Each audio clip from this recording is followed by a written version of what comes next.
How many of us take public transportation to and from work or school every single morning? Yeah, we all know how much of a hassle it is. You saw the new system with the lines, where you have to wait in line and then get the taxi, which I think is revolutionary, because then I don't have to push people away and get into a taxi, and it's like I have to do battle at least twice a day, every single day. So worse yet for me would be that I go to school in Agag. And for those of you that don't know Agag, it's a whole other town, right outside of Addis. Barely any public transportation, maybe 2 buses twice a day, not at the time you want them. So you might ask yourself, what do I do to get back to Addis? I hitchhike. If I can't take the buses, I actually stand outside of my school and beg somebody to give me a ride back to town. Hassle. It's partially because I never got around to getting my driver's license, my fault, but I really know how much I have to fight to get home on time, not tired, fresh. Oh. So the other day I had an exam, and my mother asked my younger brother to give me a ride to school and back, because I've told her how much of a hassle it is. And my brother willingly accepted. I took my exam, I left my exam room, and then I got to the car, and I asked him, Mickey, that's my little brother, let's wait for a couple of people from my class, because they'll have a problem getting back to town. It's like, no, no, no, no, no. The deal was I take you, I don't know these people, I don't care, we're going back to town. I was shocked. Okay, Mickey, let's give these people right outside my school a ride. I said, do you know them? I said, no. He said, then we don't have to give them a ride. They know their own self. They knew what they were getting themselves into when they went to school in Agag. I'm going back to town. Now this seriously gave me the shock of my life.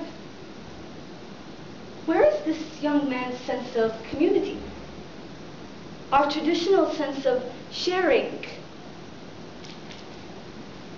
I mean, I went right back to my father's stories about my maternal grandfather. This is a man that was completely old school. Tipped his hat to every single person he passed by, shared his food, his money, because he felt an obligation to his community. And my father would tell me, to impress my grandfather while he was dating my mother, he would go and pick him up from work and drive him home. And you know what my grandfather used to do? He used to ask him to stop at every interval, pick up anybody that was going on their way. This was a man that had a sense of community, an obligation. But who am I to lecture my younger brother on this? A neighbor says hello, I wave and I run into my house or a waiting car or whatever, just not to have a conversation. I honestly don't like having guests over at my house. And when I do have people over at my house, I complain about it non-stop because I have to host. I'm too busy for this. So who am I to say you're wrong to him? After a very explosive argument, I kept my mouth shut and went home.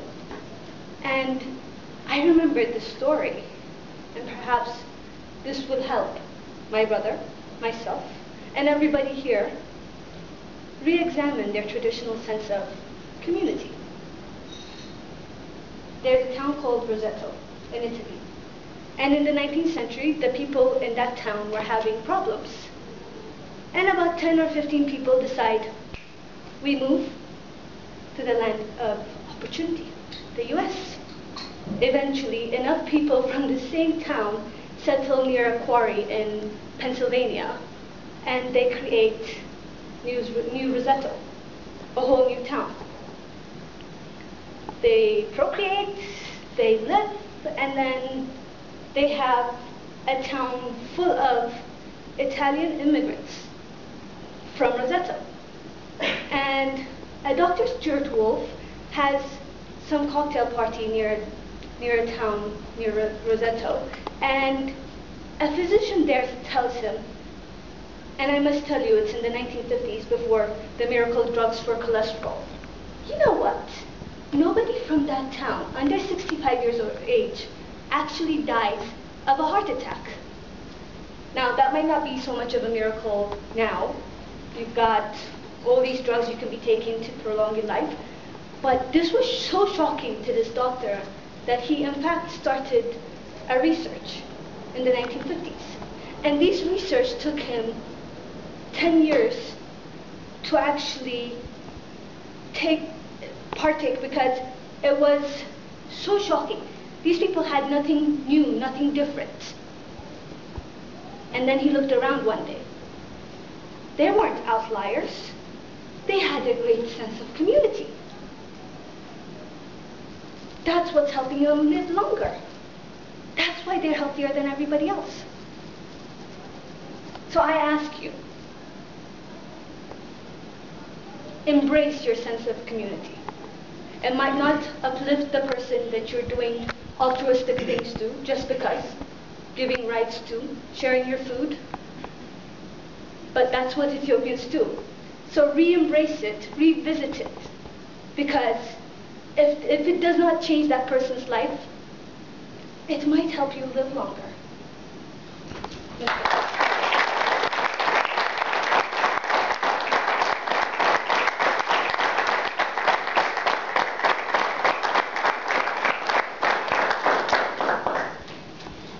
Thank you very much. I will give the judges 1 minute and 30 seconds for them to finish